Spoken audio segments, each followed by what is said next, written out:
welcome to SportsBeat KC, the Kansas City Star Sports podcast. It's Tuesday, June 28th, and I'm Blair Kirchhoff. We're talking Royals today, and there was plenty to discuss with Star columnists Vahe, Gregorian, and Sam McDowell. The Royals made a few moves on Monday. They traded Carlos Santana to the Seattle Mariners for a pair of pitchers, and that opened up first base for Vinnie Pasquantino, who'd been putting up terrific numbers at Class AAA Omaha. Pasquantino didn't play on Monday, but I think you'll see him in the lineup often. We talked about the moves and covered several other Royals topics on a show that started as a SportsBeat Live. Let's get started.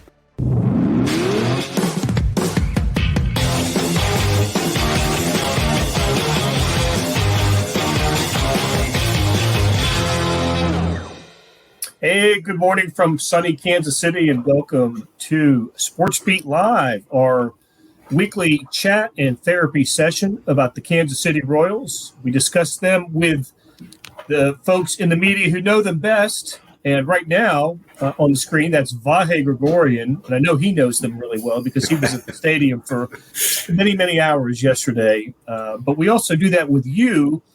Please send us your questions and comments, and we will talk Royals and Vinnie Pasquantino and anything else you want to discuss Kansas City Royals. Hope to be joined later by Sam McDowell, and we're not going to have Lynn Worthy with us today. So Lynn will be back next week, and Vahe and Sam will be back next week. But right now, it's just Vahe and I before we get started, and there's Sam McDowell. So good to see Sam.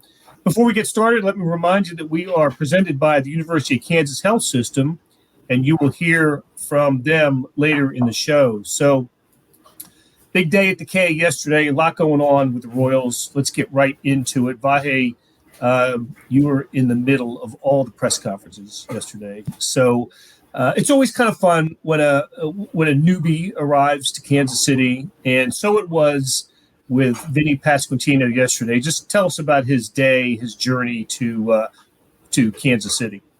Yeah, well, first of all, I'm glad Sam McDowell joined us because I was about to get into the song Just the Two of Us, and nobody wanted to hear that. No, it's correct. You know what? Yesterday was uncommonly fun, I think, for one of these arrival situations because just some quirky stuff happening and not stuff you really would necessarily delve into in what you write, but you sure got into it on Twitter. Sam McDowell and I were sitting in the dugout waiting to talk to people, and Sam looks to his left and points to the glove, and it's Vinnie Pasquantino's glove. Just there on the dugout with no Vinnie around. So we took pictures of it, of course, had a little fun with that. Then sometime later, Vinnie comes out to claim his glove, and we get to say hi, and he walks off with it. Then about a half hour later, he walks by and just says, "I have no idea what I'm doing," like to no one in particular. And then it turns out he's got very much an idea what he's doing, at least in terms of talking to us. We had a lot of laughs in the 12 or 13 minutes we spoke with him on the field. And I know we shouldn't take away too much of an impression from that, but it's consistent with what we've heard about him. Sort of the word that comes to mind is self-assured, self-possessed, and certainly happy to poke fun at himself and just carries the demeanor of someone for whom this isn't too big. And we'll see when he actually steps to the plate tonight, right? And this all starts a whole new sequence. But I thought it was very refreshing to have someone be so lively upon his arrival. What were your first impressions, Sam? Well, during the press conference that Vahe's talking about, he actually wrote Vinny's quote on his little notebook that said, "I have no idea what I'm doing." So my eyes veer from Vinny to I can see Vahe's notebook that literally just says, "I have no idea what I'm doing." The only words on the page, and it's circled like 5 times.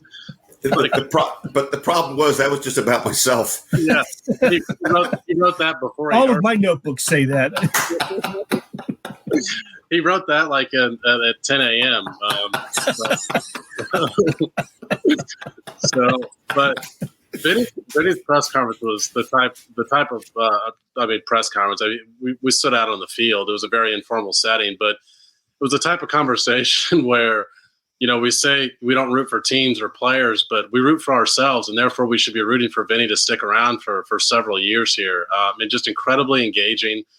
I actually talked to the scout that identified him this morning up in the Northeast, Jim Farr, and he said he told the Royals at one point, they called and asked, what about his makeup? And he said, well, wherever this guy goes, he's going to be the mayor of that city one day. So his personality, I think, what you keep hearing is that his teammates just gravitated toward him. And it was that way at Quad Cities. It was that way at Northwest Arkansas, which, there's evidence there that Vinny's teams win. His teams in the minor leagues won. I know Omaha's only 500 this year. But I think he brings a presence, and it's one of the reasons why I argued that it would have been beneficial that the Royals had brought this guy up a month ago, because I think they were looking for the perfect clubhouse situation for Vinnie Pasquantino. But I think that they were overlooking the fact that he could help create a better clubhouse situation than what they currently had. Right, but they didn't have a place for him. That happened because the Royals traded Carlos Santana to the Seattle Mariners and got a couple of pitchers back in return. And we'll talk about that here in a moment. What I enjoyed about your coverage of Vinnie Monday in Kansas City was apparently left a load of laundry in the dryer and got in the car to make it down to Kansas City. I hope the laundry made it down today, the dry clothes. Well, it was a little unclear because I asked him about the laundry, actually. For some reason, it was a burning question to me. And he did talk about that, he was in his moment of calm with himself. He was waiting for the laundry to dry. But then he later mentioned that one of his teammates, since he had no dry laundry, all his clothes apparently were in the dryer. He must not have too big a wardrobe. One of his teammates, William Hancock, ironed pants and a white T-shirt for him. What was unclear to me was whether he took them out of the dryer and did these things, or offered up his own white T-shirt and pants. I think we'll be able to do a little more sleuthing sometime when there's a reason to really go back to the day that changed it all, or whatever this becomes. Hey, here's hoping there is a day. We could write about a day that changed it all for the Royals. Sam, what kind of player are they getting in Vinny? You mentioned, winning seems to follow him around, so that's really good to hear. But statistically, he's impressive in a couple of ways beyond his power. One thing I've noticed is whenever one of his home runs appears on social media, he just uncoils. It's a beautiful swing, and those balls seem to get a lot of distance. And kids running up the hill at Warner Park to chase down the home runs that have landed 30 feet beyond the fence. So what else are they getting in Vinnie Pasquantino? Yeah, I mean, it's the cliche light tower power. He was second in the International League, which is 20 teams of the AAA. He was second in home runs. He was second in OPS, and he leads in RBI. But the most unusual statistic, and I think what gives you the most optimism that his game can translate here, is he has more walks than strikeouts this year. In a day and age when a lot of players have said, to hell with strikeouts, it doesn't matter as long as I've got the power. Well, he brings the power without swinging and missing a lot. And, I think there's a ton of indicators that you look for if a guy is ready for the major leagues. But if that's not at the top of the list, it's in the top 3 or 4 items, as far as what are his walks and strikeout numbers, because that tells you how good is this guy's approach at the plate. Does he know what he's looking for up there, what he's doing up there? And, so I went through because I found it so unusual. He's got 37 walks, 36 strikeouts. He actually has as many extra base hits as he has strikeouts, the exact number, 36. But it struck me as so unusual that I went through the rest of the International League leaderboard, and I think there were 75, 76 players who have at least 6 home runs this year in that league. And he is the only one who has more walks than strikeouts among that group. I mean, that is how unusual his plate discipline is. And, I think we're all going to wonder at some point probably, about the timeline of the Royals bringing him up. We all wondered a month ago about the timeline of them bringing him up. And a lot of the feedback that I was receiving was they were unsure about the high fastball. And a couple weeks later, Vinnie actually talked about that in an interview with Omaha Storms Chaser social media, that's what he was working on was the high fastball. And obviously that like I wrote, it literally accelerates at the next level. Those pitches are going to be faster, and there's some rise to them. We ironically heard Jackson Kowar talking last night after his outing that, he's trying to get more rise on his fastball. That there's different elements of a fastball here at the major leagues that I think he's going to see. And that's it's time to find out how he can handle that. It's time to find out how he can handle it here, because we know he can handle it at Omaha. Yeah, you said it, Sam. Plate discipline is what I haven't seen a lot of from the Royals over the last few years. And I'm hoping this rookie class of Vinnie and Bobby Witt and MJ Melendez can bring more of that to the club. And another aspect is, he'll have he'll have been influenced by the new batting coach as well, right? I mean, that's something that these young hitters have all have in common, is they have worked with Alec Zumwalt. Thank you. And I think that absolutely works in the Royals' favor as well. Blair. Well, I was just going to say, just in a pointless comment, that there's another. When you talk about his numbers, when it comes to strikeouts versus walks and extra base hits, the greatest figure that I've ever heard in that category belongs to another Italian-American baseball player.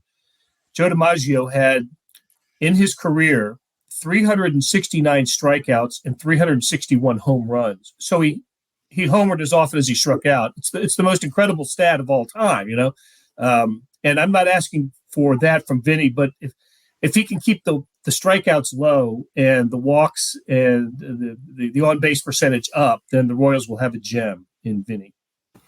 You had me at pointless comment, Blair. I just do we need to preface everything with that now? I actually thought that was a pretty neat comment. That's I know you're not putting Joe DiMaggio pressure on Vinnie, but it's interesting to think about how telling that stat was for him. Why not put that pressure on him? Go ahead, Blair. Let's do it. Hey, what's interesting on that point though, Blair, is the guy that has the best plate discipline on the team is the guy they just traded. He's also been the hottest hitter in their lineup for the last month. So absolutely should have made that trade. But, the Royals have played better for the past couple of weeks. And one of the reasons is Carlos Santana has been getting on base at almost a 48% clip. No doubt about it. I'll tell you what, let's do this. Let's take a break here, and we'll hear from the University of Kansas Health System. And when we return, we will discuss the Santana trade that opened the space for Vinnie Pasquantino and what the Royals got in return. So let's hear from the University of Kansas Health System. March 4th, 2015, I got out of the shower and felt a lump in my left breast. We were able to quickly uncover that she had 2 subtypes of breast cancer, each of them requiring separate and unique treatment plans. This is why you come to the University of Kansas Cancer Center. It is critical to be treated by a team of experts in that specific cancer type. If you don't start with us, I think you'll have more questions than answers. Why would you go anywhere else? Back on SportsBeat Live with star columnists Vahe Gregorian and Sam McDowell and Blair Kirchhoff. And hey, before we get into the Santana trade, let's wrap up the Vinnie Pasquantino part of the conversation by asking, I'll start with you, Sam, how does this change the Royals' timetable for contending? Out with Carlos Santana and in with Vinnie, who we think ultimately will be an upgrade, but not right away. So what does this do to the timetable? Yeah, I don't think it changes much, to be honest. I mean, I think this was there's a handful of moves I think we all could see coming. Carlos Santana being gone, one of them. You knew that it was going to be Vinny or Nick Prado up here at some point. I still think we could see Nick Prado, whether it's September or some point here. I just, Andrew Benintendi's another one of those guys. What are they going to do with Michael Taylor? He's got an additional year left. So I don't think it changes a whole lot. I will say that the upgrade will be with the bat. We just had a question. I can't see the viewer's name anymore about the glove. Carey, it looks like. Yeah, it's Carey. The glove is not an upgrade. I mean, Carlos Santana had a good glove at first base. And, that's part of the work in progress for Vinny. I think when people see him in the box, it's going to be a little bit reminiscent of the body type of like a left-handed Billy Butler. And so, he doesn't have, it's sort of that old school, just masher, the guy that just can get in the box and maul home runs. But by the way, he hits to all three fields. And that's one of the reasons that you see that his average is up. He's not a 220 hitter who's got 18 home runs in the minor leagues. But the timeline, I think this was one of the moves going into the season we knew was going to be inevitable before the season started. So it doesn't change a lot of how I view their timeline. It's just that it's here now, right? Yeah, I like that point, the way Sam put it. It's just that it's here now. And I don't know if it will accelerate anything, but I think it will accelerate the part we want to see, which is the development right here in front of us. And but it also gives me more of a feeling like, okay, not flux, but transition is more apparent. I think we can fairly well assume that Benintendi will be traded. It may be weeks, but and the reason I bring that up is just sort of trying to get an image in my mind of who will prosper from that with immediate at bats and what that will look like over these last couple of months of a season. And honestly, I find it intriguing. I'm looking forward to watching all these phases of development with these people and with what the piece by piece they're trying to do now. Well, as we often do, we refer to the building process of the 2014 and 2015 seasons, and the idea that the Royals now have three rookies in the lineup, along with Witt and Melendez, kind of sends us back maybe to 2011, right? With the young Moustakas and Hosmer, and Gordon was a couple years into it, but Salvador Perez. And it took that team 2 more years to turn a winning record. And then, of course, 3 years to be a playoff team and a very successful one at that. So that's kind of what I'm thinking about. But it's asking a lot for Royals fans to be more patient than they have been since, especially since like 2018. It is asking. Go ahead, Sam.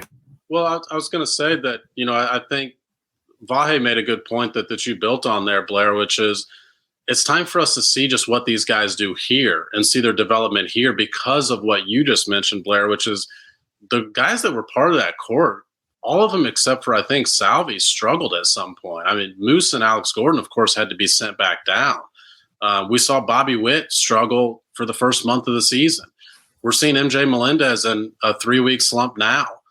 It's part of the journey in baseball, unlike other sports, that you're going to have these prolonged slumps. But I think that's even more of a reason to bring a guy up like Vinny now, because if it's going to be 2023 or even 2024 before this team does make that turn, let's get these growing pains out of the way now in a season that looks like it's not going anywhere anyway. I'm entirely on board with that. Yeah. Okay, so willing to stomach another 100-loss season is what you're saying. Sam's been saying this for a while, and I think it's true. Like the careful what you wish for element of this is, okay, get these guys up here. Let's get this part of it going. And you, by the way, you may be losing more than you have been. And I think there's something to that. On the other hand, you want to know what you really know. Yeah, I mean, I think that it comes down to you've got to play the hand that you have now. not the hand that you thought you were going to have going into the season. And I understand the Royals thought that they were going to be more competitive this year, but the reality is they're not. They're 20 games under 500. So now you've got to react based on where you are right now. And I don't think there's a lot of difference between losing 95 and 105. I don't think the fans think there's a lot of difference between losing 95 and 105. They just want to be better next year. They want to be better set up for next year. And I think getting a guy up here now and playing the lineup that you think is going to be the future core of your team, even if they struggle in the meantime, even if it costs you a few wins in the interim, I just think that's the group you have to go with. And Mitchell says they couldn't possibly lose more, in his humble opinion. They could. And listen, and will. One of the gifts Sam Mellinger left me with was always immediately going to the old Buddy Bell quote in the middle of the 19-game losing streak, saying, "Don't ever let them tell you it can't get worse." So I embrace that thinking. Okay, the Carlos Santana trade brings to Kansas City a couple of pitchers. Wyatt Mills, who is a 27-year-old pitcher, and William Fleming, I think 23 or 24. Fleming's an interesting guy, 6'6", and just 11th round pick out of Wake Forest. I think last year or 2019. He's only been, maybe it was 2020. Wyatt Mills was a 3rd round pick out of Gonzaga in 2017. So do we think that is one of these guys closer to the majors, a better prospect than the other?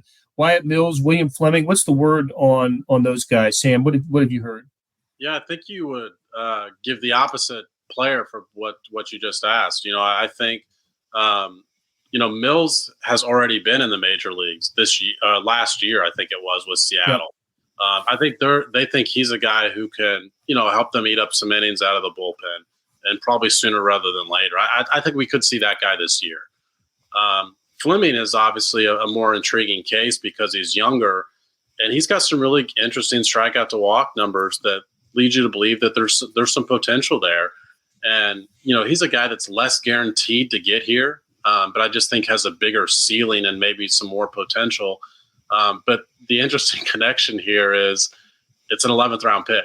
And, I think when a lot of, Vinny's an 11th round pick, of course. So, it's not a guy you usually have high hopes for, but we've seen one pan out right here yesterday. That is true. And Fleming is the number 27 ranked prospect in the Mariners system. Mills, of course, was taken off the prospect list because he was in the majors last year and has been in the majors this year as well. So, Mills is heading to Omaha and Fleming to Quad Cities, the Royals A ball club. So, all right, Carlos Santana for Wyatt Mills and William Fleming. I think the fact that the Royals got anything in return for Carlos Santana was a triumph. There was a time a month ago when I didn't think they couldn't get a bag of balls for Carlos Santana. It's a kind of fascinating part of this. If you play the long game and how all this is unfolding, you'd call this maybe a minor but notable net win for the Royals. The way yesterday came to be, right? That they were able to get this worked out for Carlos Santana. It was funny. I think it was JJ Piccolo, the general manager, who said there'd been a lot of conversations with Carlos Santana's name coming up. And I kept thinking, well, I figure you guys are the ones bringing it up. But in fairness, evidently there was a little bit percolating and they showed a little plate discipline with that, right? Waiting to get the pitch they wanted. And go ahead, Sam. Well, to echo Vahe, the Royals could not have made out any better here. And it's potential that neither one of these guys makes the major leagues. But it was a little bit reminiscent of 2020 when the Royals traded Trevor Rosenthal for two guys who were also not highly touted prospects at all. With Edward Olivares was I think at one point he was also 27th. And the next year he wasn't even on the list, even though he had not yet debuted. and Dylan Coleman, who was not a top 30 prospect in the Padres farm system. Those systems only ranked to top 30 on MLB.com. And yesterday alone, Olivares is hitting cleanup, and Coleman is like a seventh inning guy now. So the fact that they got 2 even lottery tickets out of this deal, when heck, I mean, I'll put myself in this group. I mean, I'm one of the guys that a month ago thought they should just cut bait on Carlos Santana, because it's time to play the young guys, create room for them however you can create room for them. And they waited and got a couple of players out of them. Yeah, I think they're still going to pick up about $4 million of Santana's salary of this $17.5 million 2-year deal, but that's a heck of a lot better than it could have been, and especially if they had cut bait with him a month or 6 weeks ago. So good on the Royals. Hey, Sam, you mentioned it a little while ago. Jackson Kowar back with the big club and pitched last night. It was bad situation. Just sort of, the Royals needed someone to eat up some innings, and that was Jackson Kowar. He pitched 3 1/3, did not give up a run, struck out. Let's see, was it 5? Struck out 5, walked 3, and this was the first time in his short major league career, which amounts to about a dozen appearances, 2 this year and a handful a year ago, where he did not surrender a run in an appearance. So just a small step for Jackson Kowar. But what was you guys said he was available after the game last night? What was how was he afterwards? Well, he did work on his fastball, and he thinks that I'm trying to remember the order of this, because usually you work on your mechanics to help your fastball. And I think he worked backwards and said, I want to get more rise on my fastball, and therefore these are the mechanics that need to lead to that. And he feels that cleaned up his mechanics. And, mechanics is something I know fans hear a ton about. It's basically just repeating your delivery the exact same every time, so that there's not some flaw in there to where a ball comes out of your hand differently, or maybe it's obvious to the hitter what pitch comes out. Kowar for a while has been throwing 95 and 97 even, and I think the Royals have felt it plays more like 93, 94, and they've needed to figure out why. And it's because, there's not a lot of action on his fastball. It's straight. It's over the middle of the plate. And so the difference is having the confidence that it's going to work in the major leagues, because he's had all the success in the world at Omaha in the past, and it hasn't translated.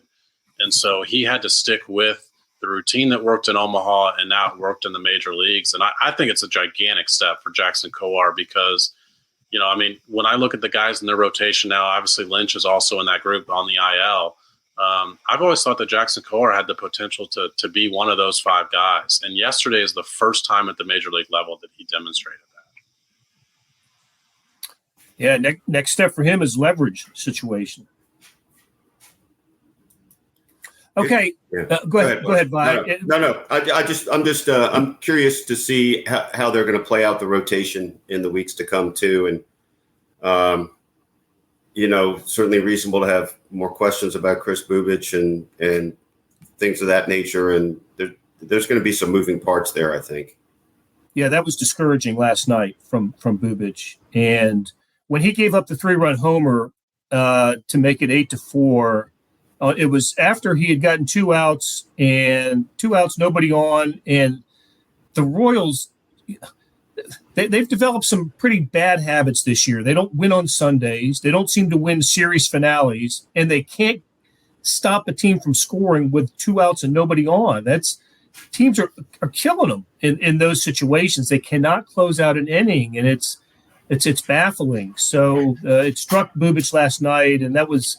I know they wanted to get some more work out of him on Monday against the Rangers, but it just didn't happen. Hey, before we get out of here, I did want to get your thoughts on Salvador Perez. His absence is opening the opportunity for MJ Melendez, who along with Cam Gallagher will get the innings at the plate or behind the plate, and Melendez, when he's not catching, will serve as a DH. He's going to his playing time is on an accelerated path, but tough deal for Salvador Perez. Is it 2 months they're saying now? Sam, do you know 2 months for Salvador Perez? Yeah, I mean, I think that was the original forecast. I think that I think we'll see him back in August at some point. Okay, just listen, you don't want to be without your your all-star, your top guy, and all that. But he seemed to want to play through the original thumb injury, and it may have cost him here by doing that. Yeah, I mean, I know this was a topic of conversation yesterday on the social media channels, but it's ultimately the athlete's decision whether or not he plays. And, we see this across teams. We see this across sports. And sometimes the risk, you see the wrong end of the risk. But sometimes, you see the right end of the risk. Chris Jones played all year with a wrist injury that required a hard cast after the season ended. And nobody had an issue with that because he didn't re-injure it. There's plenty of injuries. And, I did a little bit of an informal poll in the clubhouse yesterday. I asked one player, I said, is anybody not playing injured in this clubhouse? And he said, we're all hurt. And it's just indicative of any major league locker room or clubhouse that you walk into. And when actually he said, I said, are you ever 100%? And he said on the first day of spring training, and the guy who sits next to him said, you were 100% on the first day of spring training? So they're all playing through injuries. And this wasn't a situation where the Royals tried to hide this. They literally talked about the splint that Salvador Perez was wearing on his thumb. We all knew Salvador Perez was trying to play through this. By the way, he hit 5 home runs in those 15 games when he came back, 17 games when he came back.